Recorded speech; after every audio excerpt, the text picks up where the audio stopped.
హరే కృష్ణ అందరికీ. ఈరోజు మనం గార్లిక్ ఇంకా ఆనియన్ లేకుండా పొటాటో కర్రీ చేసుకుందాం. అది ఎలానో ఈ వీడియోలో చూసేద్దాం.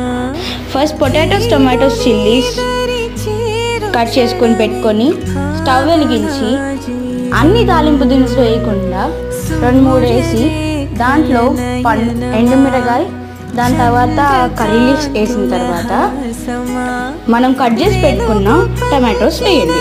టమాటోస్ వేసేసిన తర్వాత మనం ఫస్ట్ కట్ చేసామే చిల్లీస్, ఆ చిల్లీస్ అవి కూడా వేసిన తర్వాత మనం వాటర్లో నానబెట్టుకున్న ఆ పొటాటోస్ కూడా వేసేయండి. అవి బాగా కలుపుతూ కొంచెం ఉప్పు వేయండి. అవి కూడా మగ్గిన తర్వాత వాటిలో కొంచెమే కారం వేయండి. బికాజ్ మనం స్టార్టింగ్లో ఆ 2 పచ్చిమిర్చి, ఎండుమిర్చి వేసాం కదా, అందుకే. సో కొంచెం వాటర్ పోసుకొని